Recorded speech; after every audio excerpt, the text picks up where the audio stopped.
ನೋಡಿ, ನಾವು ಹಿಂದೆ ಇದ್ರ ಬಗ್ಗೆ ಬಹಳಷ್ಟು ಸಲ ಮಾತಾಡಿದ್ವಿ. ನಮ್ ಚುನಾವಣೆ ಸಮಯದಲ್ಲೂ ಕೂಡ ಈ ವಿಷಯವಾಗಿ ಇಲ್ಲಿ ಸ್ವತಂತ್ರ ಪಾಳ್ಯದ ನಾಗರಿಕರ ಪರವಾಗಿ ನಾವು ಮಾತನಾಡಿರ್ತಕ್ಕಂಥದ್ದಿತ್ತು.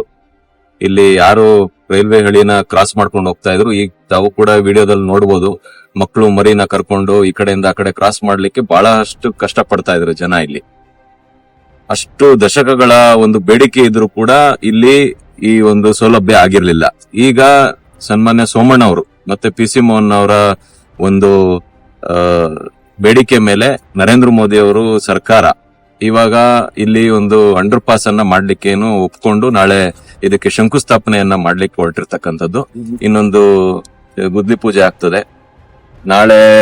ಇದು ಆದ ನಂತರ, ಗುದ್ಲಿ ಪೂಜೆ ಆದ ನಂತರ ಒಂದು 7-8 ತಿಂಗಳಲ್ಲಿ ಕಾಮಗಾರಿ ಪೂರ್ಣ ಆಗ್ತದೆ. ಆಮೇಲೆ ಇಲ್ಲಿರ್ತಕ್ಕ ಸ್ವತಂತ್ರ ಪಾಳ್ಯದಲ್ಲಿ ಮತ್ತೆ ಶ್ರೀರಾಮ್ಪುರದಲ್ಲಿ ಇರ್ತಕ್ಕಂಥ ಬಹುತೇಕ ಸಾವಿರಾರು ಜನಕ್ಕೆ ಇದು ಉಪಯೋಗ ಆಗ್ತಕ್ಕಂಥದ್ದು. ಯಾಕೆಂದ್ರೆ ಈ ಕಡೆ ಮೆಟ್ರೋ ಸ್ಟೇಷನ್ ಇದೆ, ಬಸ್ ಸ್ಟ್ಯಾಂಡ್ ಇದೆ, ಎಲ್ಲ ಇದೆ. ಬಟ್ ಈ ಕಡೆ ಸ್ವತಂತ್ರ ಪಾಳ್ಯದಲ್ಲಿ ಇರ್ತಕ್ಕಂಥ ನಾಗರಿಕರು ಆ ಕಡೆ ಹೋಗ್ಬೇಕು ಅಂತಂದ್ರೆ ಬಹಳ ಕಷ್ಟ ಆಗ್ತಿತ್ತು. ಇದು ನಾಳೆ ಅವರ ಕನಸು ಸಾಕಾರ ಆಗ್ತಕ್ಕಂತ ಒಂದು ದಿಟ್ಟಿನಲ್ಲಿ ಮೊದಲನೇ ಹೆಜ್ಜೆಯನ್ನ ಸರ್ಕಾರ ಒಂದು ಮಾಡ್ತಾ ಇದೆ, ಕೇಂದ್ರ ಸರ್ಕಾರ. ಅದಕ್ಕೆ ಕೇಂದ್ರ ಸರ್ಕಾರದ ಈ ಒಂದು ಹೆಜ್ಜೆಗೆ ನಾವೆಲ್ಲರೂ ಕೂಡ ಇವತ್ತು ಬಿಜೆಪಿ ಕಾರ್ಯಕರ್ತರು ಇವತ್ತೆಲ್ಲ ಇನ್ ಸೇರಿದ್ದೇವೆ. ಅಭಿನಂದನೆಗಳು ಮತ್ತೆ ಅವರಿಗೆ ಧನ್ಯವಾದಗಳನ್ನ ತಿಳಿಸ್ಲಿಕ್ಕೆ ಇಷ್ಟಪಡ್ತಾ ಇದ್ದೇವೆ. ಮತ್ತೆ ನಮ್ಮೆಲ್ಲರ ಕಾರ್ಯಕರ್ತರು ಅವತ್ತಿಂದ ಕೂಡ ಇದರ ಬಗ್ಗೆ ಹೋರಾಟವನ್ನ ಮಾಡಿರ್ತಕ್ಕಂಥದ್ದಿತ್ತೆ.